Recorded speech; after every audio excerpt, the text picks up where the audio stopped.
Former professional soccer player Khalil Lambin, you have an absolutely wild story, including the offer to sell your soul for success. Tell us about it. ሉሲፈር ማለት ንሰይጣን እዮም ዝብልዎ ዘለው ስምዓና ካብቲ ታሕቲ ወይ ካብቲ ወሪድናዮ ዘለና ደረጃ ካብኡ ኣተሳእና ኣልዕለልና እንደገና ንነፍስና እውን ውሰዳ እንዳበሉ ንሰይጣን እቲ This is my Bible. It was a gift from my dad. It's really special to me. I try to read it every night before I go to bed. Well, thank you. First of all, I want to say thank you to God. نذكر تلا خوينا بوانجيل ماتيوس معرف 4 فقدي 8 حساب 9 زلو مالتي كابتن ثلاث عبيت فتناتات ديابلوس نغويتا يسوع كريستوس فتنلو تاسال سيتنتا انيرا ناب حد نوح كرن وسدو مويز بلنا منغستات كل عالمن كبرتن نار ايو شعف الجميل كان تدا اسجيد كالي كبكايلو سيطان يمجمرتا ነገር نايز عالم زي منغستاتن كبرتاتن ياريو نغويتا يزبلنا قال እግዚአብሔር ከም ዝገልጸው ሎም ድማ ብዙሕ ሰብ ብፍላይ ደረፍቲ ፍላይ ተዋሳእቲ መወዳታ ህይወቶም ዝባላሽዎም ብዙሓት ርኢና ኣለና መጀመርታ ናብ ሃብቲ ናብ ክብረት ናብ ስልጣን ናብ ዘለዓለ ደረጃ ከምጾም እንተዳ ኮይኑ ነፍሶም ክሸጡሉ ከም ዘለዎም ሰይጣን መጀመርታ ዝነገራት እዚ ይሰራ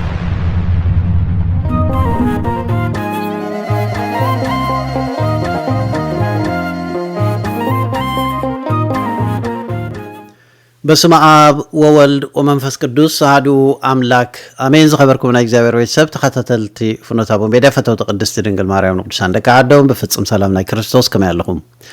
እግዚአብሔር ቅዱስ ዋዕድ ኮይኑ ለሙን በሰዓት ዚ በህይወት ብጥዕና በሰላም ስለዝሓለወና ሽምተል ወልያ እግዚአብሔር አምላክና ንዘለዓለም ዝኸበረን ዝተመስገነን ይኹን። ለሚ ከም ፈቃድ እግዚአብሔር መበገስ ጽሑፈይ ديلي ميل ابتناي سبورت عمدي كابزو صحف كابناي عد انجليز بريمير ليج غانتاتات ارسنال توم بايبل بويس نابل صويعوم زلو مالتي توم ناي مصحف قدوس منسيات وي دما توم ناي كريستيان غوجله نساتوم ابت غانتا ناب وانጫ زدف حيل فطيرن لمالت امنتهم بمبال زقمطو سفيح عمدي ስለዚ ነገራት እዚ ንሽቶ ትንክፍ ከብለው ስለዚ ደልኹ የማለትዩ ናይ መጽሐፍ ቅዱስ ሓደ ክልተ ጥቅስታት ወሲድና ብዘይ كازي لوم يابز ساعات زي تي اب فوتبول دي وياب استفلالي ابز عبي ناي اندستري تات نابنت ناي فيلم دي ولا ناي موزيك اديو ابزم نغرات زي اتوم سيطان دما بسور انتاي سراح يسرحالو زي كنستباهلو سلازي دلوخ مالتي بفلا يابز ساعات زي انتايو عالم بسبورتنا بحاده تطرنفالتلو زلا اوان ياب زباللو زلا غزي مالتي زي انتاي مالتي اب كل عالم زلو سيطان دما نزوم نغرات زي اتوم بلعل نهار يسرحلهم سلازلو نحناون كم كريستيان سب يبزح واحد تي ساعات كعسه صوت اخر يخليو كعش مراي حطيات له مالت ايكونن ግን እቲ አመና ውልፍ مخانن مسو زمص ሳዕቤናቱ ዚውን ክንርዶ ስለዝግባአና ማለት እዩ ምክንያቱ ንحنا بزي نستوعل መንገዲ እቲ ረቂቅ ነገር ዝሰርሐሉ አካል ስለዘሎ ማለት እዚ እንታይን ማለት كعشم حطياتن مسጽድቅን ወላ ሓንዘ ተሓዘ ይብሉን ግን እቲ አገባቡ نابنا سيطان بخعشو منقدي زمت انت دا خوينو تيناي معزاب كعشو زيتات انقاقيتات كنقبرلو تيناي مدقاف نقرنا نمنتاينا ندقف زلنا نمنتاينا نسعب زلنا زي نقرات زي قرب تنقاقيتات نمقبار مالتي ابتي امنت نزي نقرات زي كحلف سلازل القيم قويتنا عمد حالنا نيس كريستوس اب وانجل لوكاس مراف تشعات انتاي زبلنا سب نبزول عالم ربيح نبسون تطفى انتاي يطعم هاي زبلنا سب نبزول عالم ربيحو نبزول عالم تقيمون كله تقيمو وصلنا ينقر ولا انت قبري ابقى المعاملة صبق بزخونا نقر ولا كل انت سرح جن ننبسون تدعط في ايوا زي سب زي انتاي يطعمو يزبل እዚ ስለ ዝኾነ ቃል እግዚአብሔር ንነብስና ልዕል ኩሉ ዋጋዕ ዳጋ ክነእትዋ ከም ዘይግባአና ክንትንክፎ ስለ ዝደልኹ እየ ኣብዚ ናይ ዴይሊ ሜይል ክመፀኩም ዴይሊ ሜይል ቲናቱ ጽሑፍ እንታይ ልዩ ጀሚርዎ ማለት እዩ እቶም ናይ ባይብል ቦይስ ኢሉ ገሊፅዎም ዘሎ ማለት እዩ ነዞም ናይ ክርስቲያን ናይ አርሰናል ክርስቲያን መንስያት ማለት እዩ ዳርጋ መብዛሕትኦም ኣባላት ናይ ጋንታ አርሰናል ናይ ክርስቲያን እምነት እዮም ማለት እዩ ሕጂ እዚ ከነስተባህለ ዝግባአና ኣብ ሓንቲ ጋንታ ክርስቲያን ስለ ዝመልኡ ጥራይሓ ዋንጫ ትወስድ ወይ ትዕወት ጌርና ከይንወስዶ ማለት እዩ ናይ ክርስቲያን ብዙሓት ኣመንቲ ዘለዎን ጋንታታት ዝተሰዓራውን ኣለዋ ማለት እቲ ናይ ክርስቲያን መንስያት ኣብ ሓንቲ ጋንታ ጥራይ ኣይኮነን ዘለዉ ማለት ኣብ ካልኦት እውን ኣለዉ ኣብተን ዝተፈላለያ ኣብ ናይ ላሊጋ ዲቭ ናይ ፕሪሚየር ሊግ ዲ ኮታ ዝተፈላለየ ናይ ክርስቲያን ታሽሙለው ማለት ግን ኣብ አርሰናል ብፍላይ ዳርጋ መብዛሕትኦም ተጻወቲ ናይታ ጋንታ ኣብ እምነት ክርስትና ኣዝዩ ጥልቅ ዝበለ እምነት ዘለዎም ኣዝዮም ንፍዓት ክርስቲያናዊ ህይወቶም ዘንጸባርቁ ብምዃኖም እዚ ነገራት እዚ ቁርብ ፍልይ የብሎም ማለት እዩ ገለገለ ካብትናቶም ድምጺ ከስማዓኩም ክፍትነ ማለት እዩ እዚ ስለምንታይ ከምዚ ዘምጻልኩም ዘለኹም ማለት እዩ ኣብዚ ሰዓት እዚ ሰይጣን ኣብ ዝለዓለ ጽፍሕታት ዘሎ ብዙሕ ሰብ ዘድምጾ ብዙሕ ሰብ ዝከታተሎ ነገራት ዘበለ ወይ ስራሓት ዘበለ በዚ መንገዲ እዚ ገይሩ ነቲ ሰብ ወይ ነቲ ህዝቢ ክበጽሖ ስለ ዝደለየ ብዛ ዓለም እዚ ነዚኣቶም ቀንዲ ዝቆጻጸሮም ኣካላት ምዃኖም ከነስተባህሎ ይግባአና ማለት እዩ ንኣብነት ኣብዚ ናይ ፊልም ኢንዳስትሪ እቶም ተዋሳእቲ ኣብ ሓፂር እዋን ዝናረኺቦም ሃብቲ ረኺቦም ንነብሶም ኣብ ዓለም ኣብ ቅድሚት ክርእዋ ስለ ዝደልዩ ነብሶም ንሰይጣን ወፍዮም ወይ ገለ ነገር መስዋዕቲ ገይሮም ኣብቲ ናይ ሰይጣን ኣምልኾ ኣትዮም ነዚ ሰይጣን ዘዳልወሎም ነገራት ናብኡ ንክሳተፉ ንገዛእ ነብሶም ኣብ ዕዳጋ የውርድዋ ማለት እዩ ኩሉ ኣብዚ ናይ ሙዚቃ ኢንዳስትሪ ዋላ ይኹን ማለት እዩ ብተመሳሳሊ እውን ኣብ ናይ ኩዕሾ ፀወታ ከምዚ ዓይነት ፈተናታት ስለ ዘለዎም ዳርጋ መብዛሕትኦም ክርስቲያን ዘበሉ እንተዳርኢና ናብ ሜዳ ካኣትው ከለው ጸሎት ይገብሩ ናይ ክርስትና መስቀል ይገብሩ ናብ ሰማያት ይጥቆሙ ኣእዳው ማለት እዩ ንህላወይ ናይ ኣምላኽ ወይ ንክብሪ ናይ ኣምላኽ ንምግላጽ ጎልም ሰእተው ከምዚኣቶም ዓይነት ነገራት ዘርእይዎም ምልክታት ኣለዉ ማለት እዩ ስለዚ እዚ ካብ ምንታይ ዝመፀ ነገራት እዩ እንተዳኢልና ብዘይካቲ ኣብ እምነቶም ዘለዎም ክብርን ፍቅርን ጥራይ ዘይኮነ እቲ ስውር ብዝኾነ ሰባት ብዘይ ዝተውዕሉ ናይ ሰይጣን ዝመጽእ ፈተናታት ብዙሕ ነገራት ስለ ዘሎ ማለት እዩ ንኣብነት ኣብ ናይ ጀርመን ናይ ሓንቲ ክለብ ብወግዒ ብዛዕባ ንሰይጣን ዝድግፎ ወይ ድማ ሙሉ ብሙሉእ ትውክልቶም ኣብ ሰይጣን ገይሮም ነታ ጋንታ ዝድግፉ ክሳብ ዓወት ክህቦም ናብ ቅድሚት ክወስዶም ዝልምንዎ ዘለው ነዛ ሕፀር ዝበለት ቪድዮ ናብ ኣኸርእየኩም እሞ ንከታተላ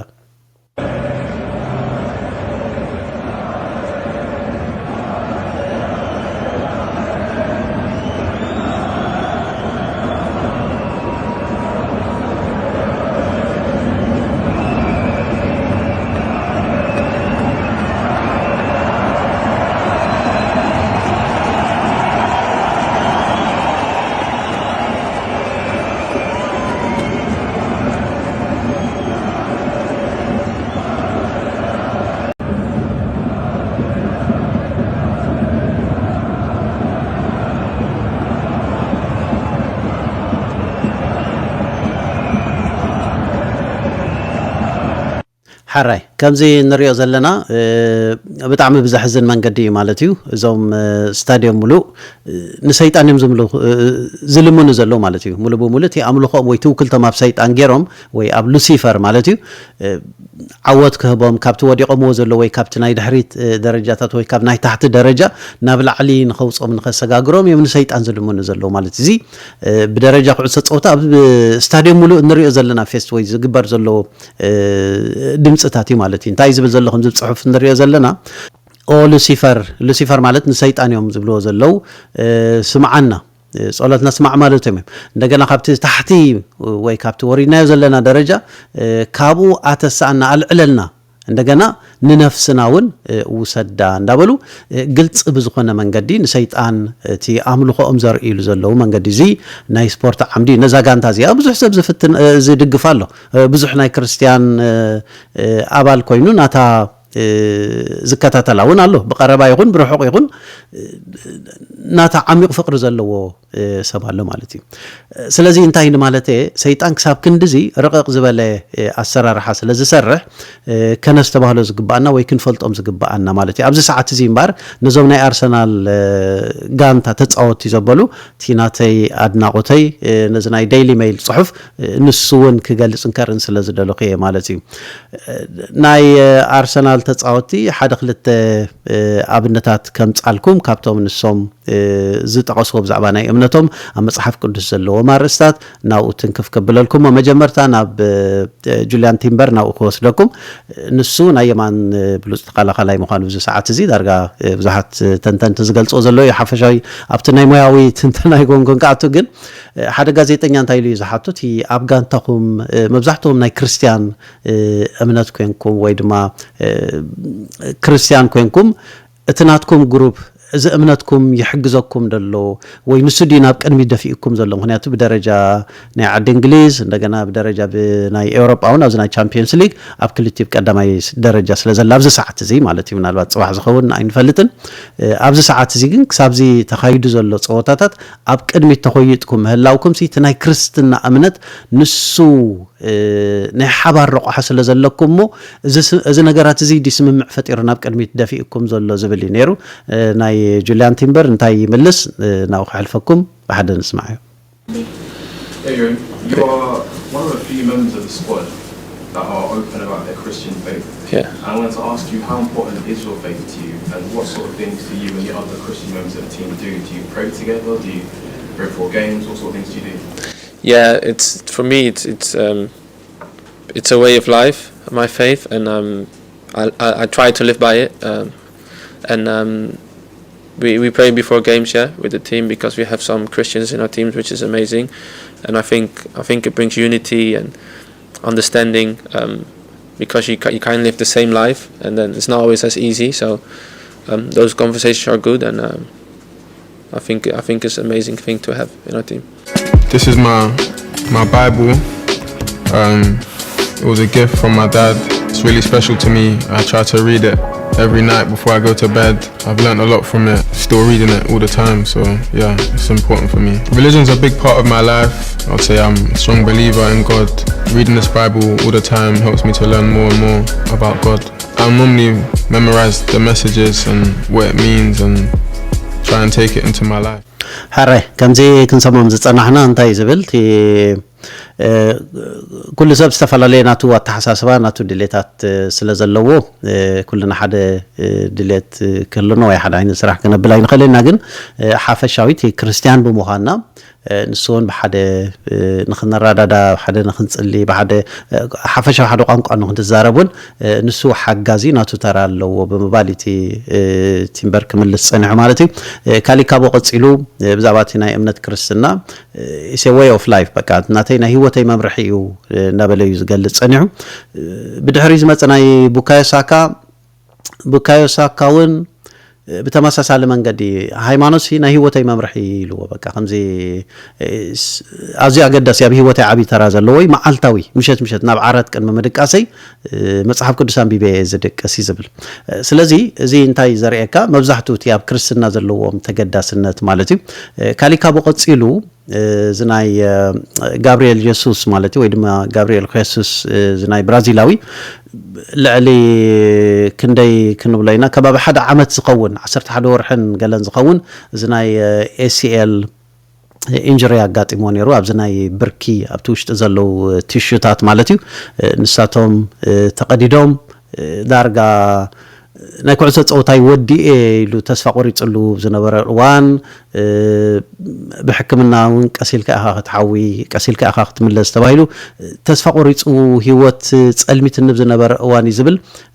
ኢለ ተመሊሰ መጽሐፍ ቅዱስ ከንብብ ምስ ጀመርኩ ብድሕሪ ክጻናናዕ ጀሚረ ቀልጢፈ ክምለስ ምዃነይ ተስፋ ገይረ እግዚአብሔር ክሕውየኒ ምዃኑ ተስፋ ገይረ በባል እንደገና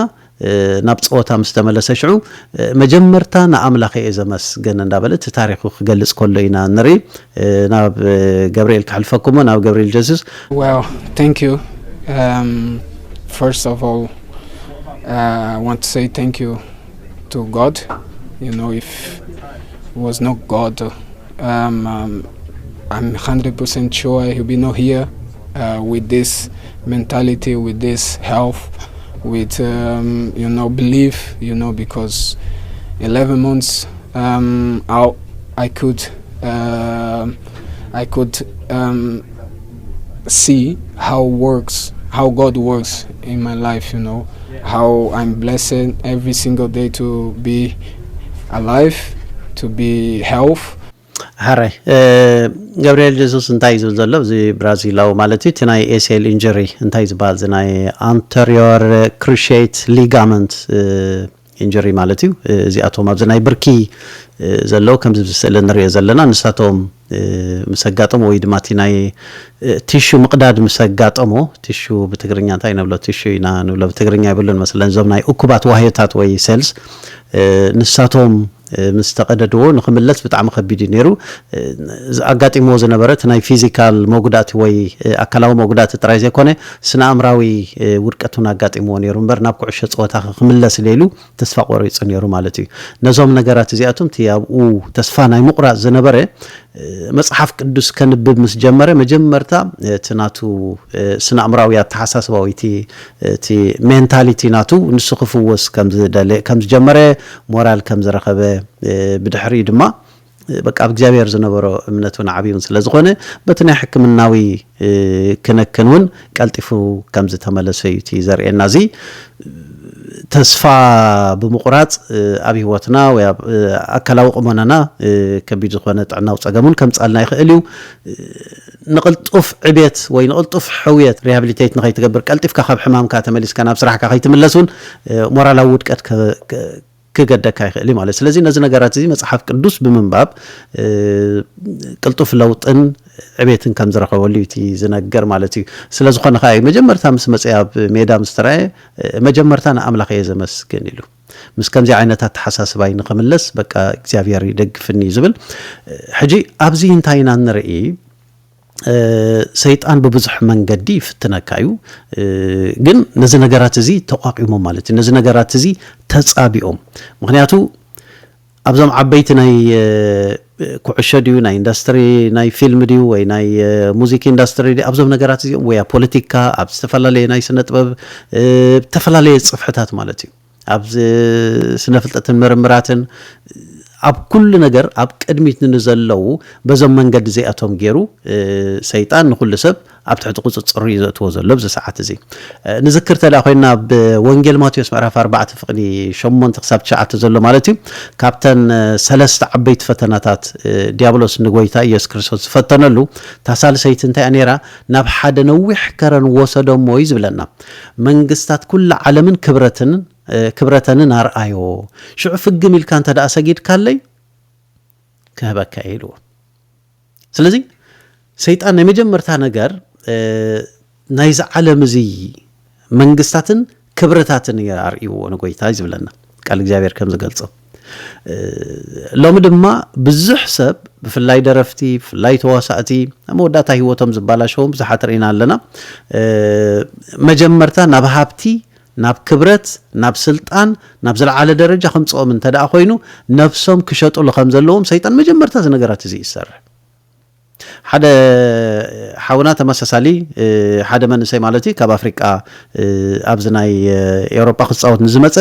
ሓደ ጋዜጠኛ ብዓዲ እንግሊዝ በተመሳሳሊ መንገዲ ጋዜጠኛ መሲሉ ዝቀረበ ግን ኣብቶም ናይ ሰይጣን አማልኽቲ ኣብቶም ናይ ሰይጣን ዘምልኹ ማለት ኣብ አቶም ዘምልኽ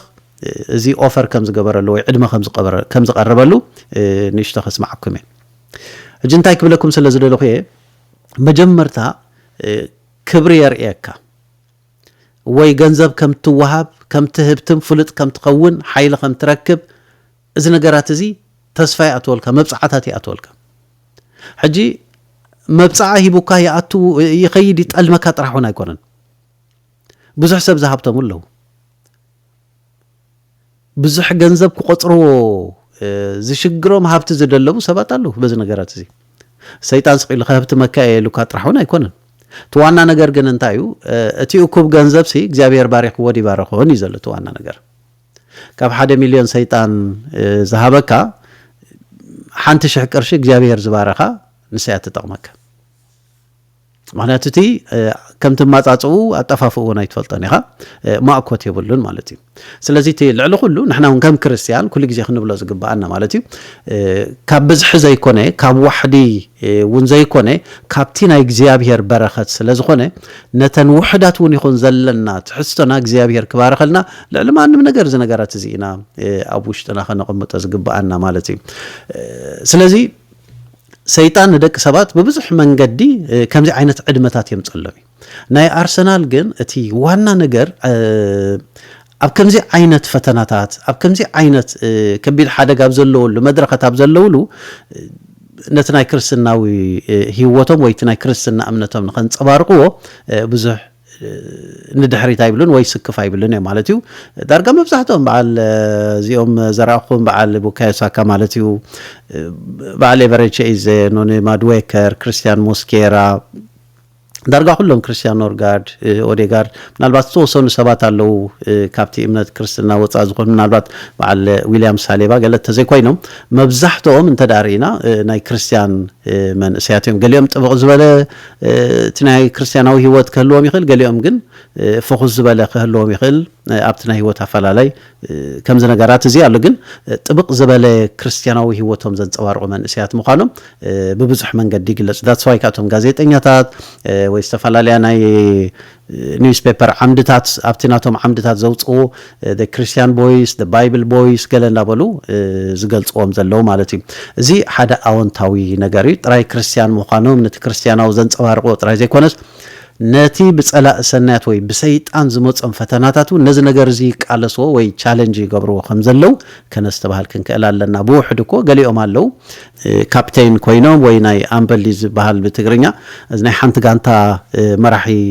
ካፕቴን ኮይኑ እዛ ናይ ግብረ ሰዶም ምልክት ወይ ባንዴራ ንዘላታ ንሳይ ንገብርን ኢና ዝብል እኮ ኣለው ወይ ናብ ዝተፈላለዩ ሜዳታት ከኣቱ ከለው ዝኾነ ከም ዓይነት ምልክታት ገይሮም ዝኣቱ ኣይገብርን የሎም ገሊኦም ዝቁጽዑ ኣለው ክሳብ ክንዲዚ ኣብ እምነቶም ጽኑዓት ዝኾኑ ሰባት ማለት እዩ ሕጂ እንታይ ክብል ስለ ዝደለኹ እየ እቲ ኣብዛ ዓለም እዚ ከምዚ ዓይነት ፈተናታት ኣሎ ከምዚ ዓይነት ናይ ሰይጣን ኣመጻጽእ ኣሎ ናብዚ ናይ ካሜሮናዊ መስለኒ ወዲ ናብኡ ካሕልፈኩሞ ጋዜጠኛ በኸመይ ዓይነት መንገዲ ከም ዝመጸሞ እንታይ ዓይነት ሕቶ ወይ እንታይ ዓይነት እቲ ኦፈሩን ከም ዘቕረበሉ ከነስተባህለ ኢና ሓቢርና ንስማዕ እዩ Former professional soccer player Khalil Lambin, you have an absolutely wild story, including the offer to sell your soul for success. Tell us about it. Well, you know, as a young Ivorian who was born in Ivory Coast in a Muslim family, I always thought that becoming a professional footballer, meaning your talent, working hard, until the day I reached the UK. And in the UK, I was offered by a journalist who in the beginning I was not aware that he was part of this. So he basically said, let's have a interview about you. You've been in Thailand, you've been in Qatar, you've been all over the place as a young player. So the fans want to know more about you. So obviously I was naive and I said yes. And a couple of weeks later I got some time. We went to a coffee place, and as I arrived, brother, he looked me straight in the eyes and he told me that I'm not a journalist. Like, if you are an agent, I already got a football agent. If you are from another team, I don't want to move from my actual team. I'm fine where I am. But then he said, no, we rule this world. We rule the sport industry. We rule the finance industry. We rule the music industry. And if you want to be part of the elite in your sport, you have to join the elite. So I was like, whew, bro, that was like tough, because for me, my hard work will be what will help me to step up. But bro, all my dream came down. I was like, in front of him, he's looking in my eyes and he's telling me that. So obviously my first reaction was fear. But bear in mind, I was not Christian, I was not working with Christ, and I was still Muslim, and he's offering me this. If you ask me today what kept me, is my beloved mother, who always told me, don't you ever sell your soul. And while this man is speaking to me, I could hear the voice of my mom in my ears. Do not sell your soul. Do not sell your soul. But then I asked him this question, what do I have to do to be part of the elite? He said, there is nothing physical. I will give you an address. You come at such and such time, and we will initiate you. كم زون سمعوا زتنحنا زودي خليل زبال تتصوتاي كعسيو ودي ايفوري كوست ديدير دروغبا ود عدو مالتي دارغا ندروغا زي فلتسب بزعلن اب عاد انجليز اب حدا ناي كافتيرا مجمرتا مسمصه او كوفيلوتي زتقبل سب امودات انتاي كم زبولي زغل زلم انا غازيطኛ ኮንኮን ስለዚ ናብ ዓይነይ ተኺሉ ጠሚትኒ ዝብል ሓደ ነገር ከነገረካ ነዛ ዓለም እዚ ነማሓድራ ዘለና ንሕና ኢና ናይ ፋይናንስ ኢንዳስትሪ ዲዩ ናይ ፊልም ኢንዳስትሪ ዲዩ ዋላ ሙዚክ ኢንዳስትሪ ዋላ ናይ ስፖርት ኢንዳስትሪ ነዚ ኩሉ ነገራት ነማሓድሮ ዘለና ዋላ ናይ ፖለቲካ ትኩሉ ዓበይቲ ጽሕፈታት ንሕና ኢና ነማሓድሮ ዘለና ዝና እንተ ደሊኻ ሃብቲ እንተ ደሊኻ ናብ ተኸዶ ነገር ወላ ሓንቲ የለን ግን ኣብ ዘለኻ ይኾንካ ነብስኻ ሽጠልና ጥራሕ ንዓና ተኸተለና ምሳና ኹን ጥራሕ እዩ ዝብሎ ዘሎ ስለዚ ዝወድ እዚ እቲ ካብ መጀመርታውን ቤዚክሊ ክርስቲያን ኣይኮነ ነይሩ እስላም እዩ ሕጂ ብዚ ሰዓት እዚ ክርስቲያን እዩ ዘሎ ማለት እዩ ባዕሉ ከም ዝገለጾም ሽዑ ግን ኣብቲ ምስተወዲ ምስቲ ናይ ሰይጣን ኣምልኾ ዝኽተል ምስ ኣብ ዝዛረበሉ ዝነበረ እዋን ካብ ኣይቮሪ ኮስት መጀመርታ ዝመፀ ኣስላማ እዩ ናይ እምነቱ ናይ ስድሩ እምነት ተኸታሊ ዝነበረ ማለት እዩ ሕጂ መጀመርታ ሰምቢደ ኢሉ ምክንያቱ ኣደይ ኩሉ ግዜ ኣብዚ ኸድካ ነፍስኻ ከይትሸይ ተጠንቀቕ እያ ትብለኒ ነይራ ስለዚ ናይ ኣደይ ድምፂ ብተኸታታሊ መፃኒ ዝብል ኣብቲ ሙሉእ ትዕዝትኡ ክሰምዖ ከለኹ ኣብዚ ግልጽ ጌርና ንርድኦ ከምቲ ነዝወዲ እዚ ዝረኸቦ ነዚ ናይ ኩዕሾ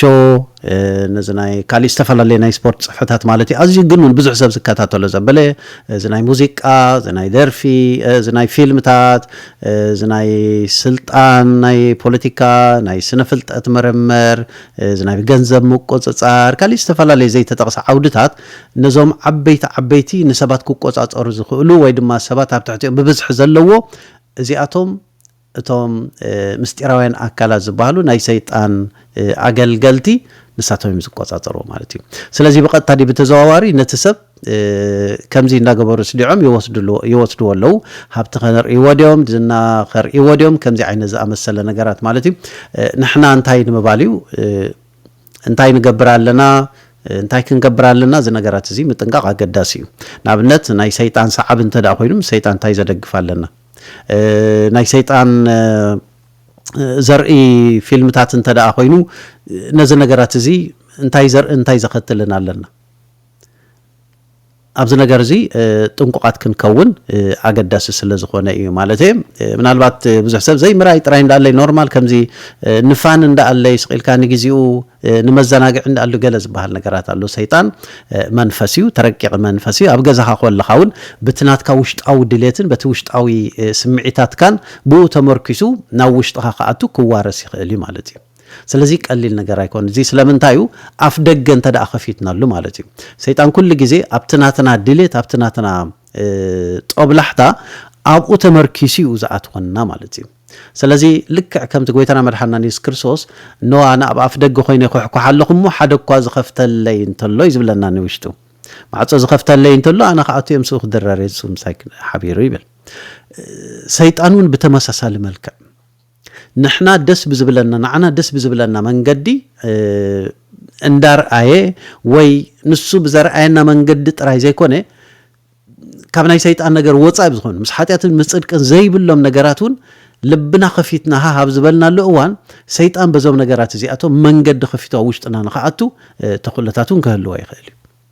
ها زبالنا أنت دا تصنعنا وي تي أفدق معصو لبنا أنت دا تخفي تصنع إنه شيطان مالتي سلزي انتاين مبالي كم تناي بعل بوكاي ساكاز بولو كتصالي أب إمنة كريستنا صنعت كنكون مصحف قدس كتصالي كنا نباب جابير زلنا تقدس النت كعزز نجابير كتصالي كن لمنو كن حتى أمن قدو دياب قالوا خلنا سلا نجابير كن ذكره خمس قبع نازي كم كريستياناوي حلاف النتنا كنوات أزقبعنا نجار سلز خنا يو مالتي أب ቃል እግዚአብሔር ቅዱስ ጳውሎስ እንታይ ዝብለና ፍቁራቴ ብለና ቀዳማይ ቆሮንቶስ ምዕራፍ 10 ፍቅዲ 14 ማለት እዩ ፍቁራቴ ስለዚ ካብ አምልኾ ጣዖት ህደሙ ይብለና አምልኾ ጣዖት ማለት በቃ ሓደ ናይ ሰይጣን ምስሊ አቆይምካ ንዑኡ ምስጋድ ገለገለ በዚ ነገር እዚ ጥራይ ጌርና ክንርድኦ አይግባአናኒ ብስተፈላለየ መንገዲ ንዓና ከምዚ በቃ ጾታ ወይ ቀልዲ መሲሉ ወይ መዘናግዕ መሲሉ ዝረአየና ነገራት ግን ከይተረዳአና ካብ እምነት አውጽዩ አለና እንዳበልና ግን ካብ አውጽዩ ኣብ ካሊ ባዕዳውያን ልምድታት ምእንቲ ከይናአቱ ኣብዚ ክንጥንቀቕ ይግባአና ቅዱስ ዮሐንስ ኣብ ቀዳማይ መልእኽቲ እንታይ ዝብል ፍቅዲ 5 ምዕራፍ 5 ፍቅዲ 21 ደቂ ካብ ጣዖታት ተሐለው ስለዚ ካብ ናይ እግዚአብሔር ፍቃድ ወፃኢ ዘበለ ኩሉ ምስ ሰይጣን ዝተተሓሓዘ በቃ ካብ ናይ እግዚአብሔር ወፃኢ ዘበለ ካሊ መንፈስ ዝቆጻጸሩ ሁሉ ናይ ሰይጣን ስለዝኾነ እዚ ክንጥንቀቕ ይግባአና ማለት ከምዚ ዘርአኹም ኣብ ጀርመን ዘላ ክለብ በቃ ብስታዲየም ሙሉ እቲ ጽምብል ዝግበር ዘሎ ነት ሰይጣን በጃኻ ስምዓና ጸሎትና ስማዕ ማለት እዩ ካብቲ ወዲቕና ዘለና ወይ ካብቲ ናይ ታሕተዋይ ደረጃ ካብኡ አልዕለና እንደገና ንነፍስና ከአውሰዳ እዚ በሓደ ዝተወሰኑ ግጅለ ወይ ብውልቂ ብገለገለ ጥራሕ አይኮነን بدرجة ستاديوم مالتي نايتا غانتا دغفت خوينم اتوم حلفتي وي توم واناتات زي فلطو مالت ايكونن اورغانايزد بزخونه منقد مالتي ازي اب كبيد فتنا بزلنا الاوان ابز ساعات ازي تي كريستياناوي هوتنا شلل كاينبل بونت اغزيابير يدغفنا نعنا ندقنان كاب كمزي زامسلنا شيطان فتنا خحلونا ቅዱሳን መላእክት ገሩ ክልለና እግዚአብሔር ቅዱስ ፈቃድ ይሆነልና ስለዝነበረና ጊዜ እግዚአብሔር ዝኸበረን ዝተመስገነን ይሁን ንአርሰናል ድማ ኣብዚ ሰዓት እዚ ምናልባት አምላ ተፈቂዶ ናይ ዋንጫ ዘመን ኮነላ ሰናይ ምንየተይ ከገልጸለም ይኽእል ይደል ማለት ነው ዘመንሳት ተም ደገፍቱ እንደስ ክብለኩም ማለት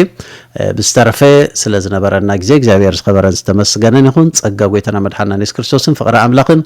ሕብረት መንፈስ ቅዱስን ምስኩልና ይሁን ንፍኖተ አበው ሐደሽ ተዘበልኩም ቀጻሊ ዝወጽ መልእክቲን ምክትታል ሰብስክራይብ ምግባር ቤተሰብ ኩኑ ነዝ መልእክት እዚ ድማ ሼር ምግባር አይትረሰው